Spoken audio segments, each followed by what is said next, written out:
Buddy, welcome back. It's Reggie time. Today, we're going to talk about this. I learned something in the last 7-8 weeks of this whole coronavirus thing. In order for it to disappear, we have to have two things living active in our life: empathy and compassion. So we decided today to talk about empathy and compassion.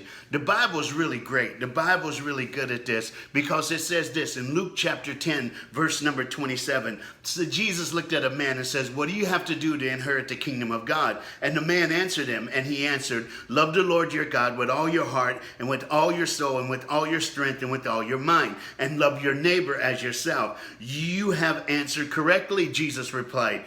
"Do this and you will live." Isn't that great? Do this and you will live. Dude, think about this. Every government in the entire world is saying if you care for other people during the course of this pandemic, you will live. It's like the Bible coming to life. But let's go on, because Jesus wants to teach us something today in this Reggie time. It says, but he, the man, wanted to justify himself. So he asked Jesus, "And who is my neighbor? Who is my neighbor?" And Jesus replied. Here's the story that Jesus told.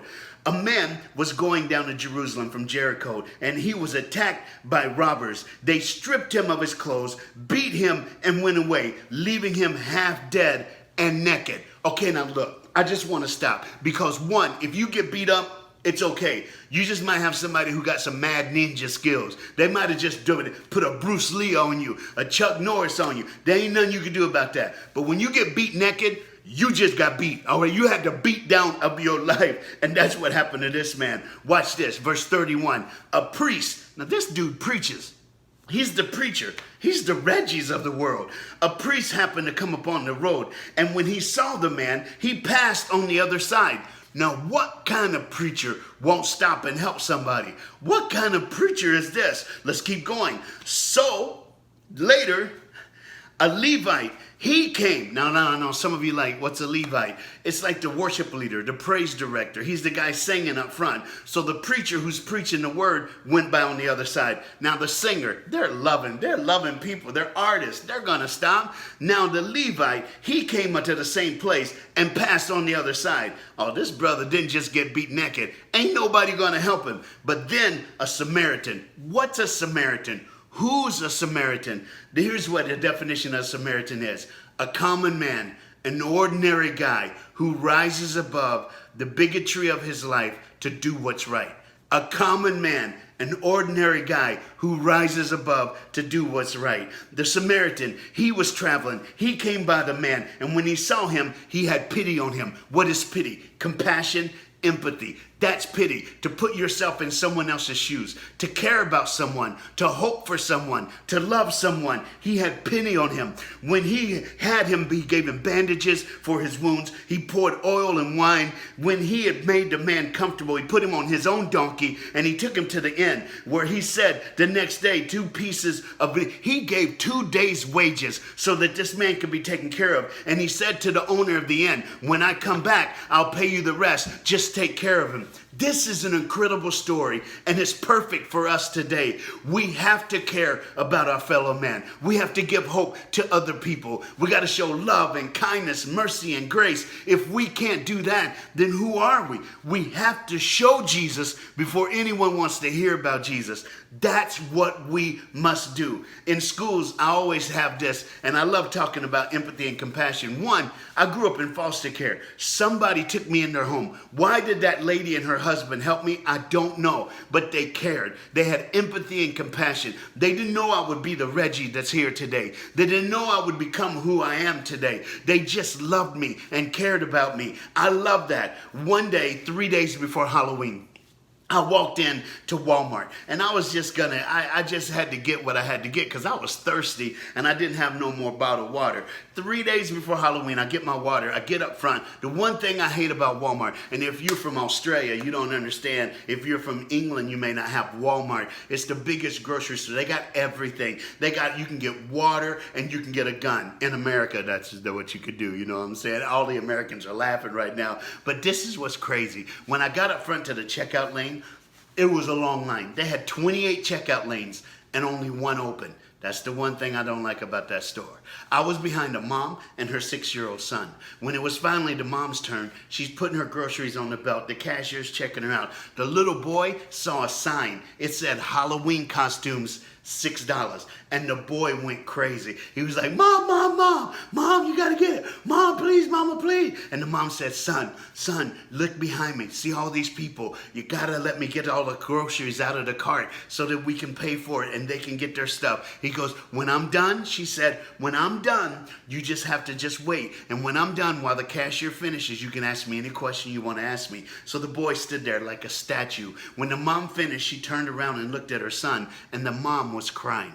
She was crying so hard. The little boy said, Mama, what's wrong? The mom got on both knees, put her arms around her son and said, baby, I'm sorry. I'm sorry. This is all the money we have. If I had $5, I'd buy you the costume, but I don't have it. And the little boy looked up and said, Mama, it's okay. I know we poor, but Mama, don't you ever forget, I'm Batman.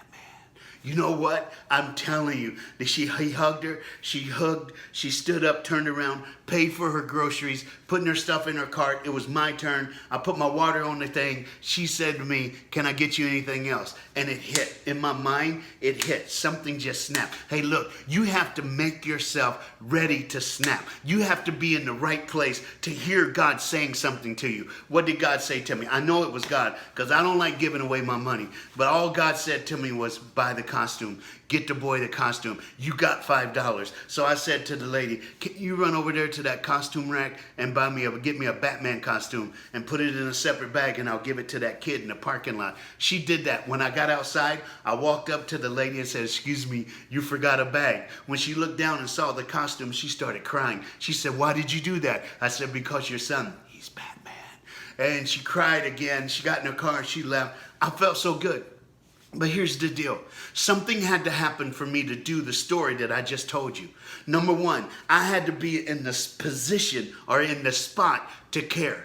The priest, the Levite, the preacher, and the singer was in the right spot to do something great for someone else. They were in the right spot to give somebody hope. They were in the right spot to show somebody love and mercy and grace. They were in that right spot, but they weren't there in their mind. We have to be there in our mind. That's why every day, get up and do something, Jesus. If it's these Reggie times, go back and re-listen to them. Do something in your mind to set yourself right so that during the day, you can actually hear something good and do something good. Hear something hopeful and do something hopeful. Hear something peaceful and become peace for someone's life. Come on, let me preach to you for a second.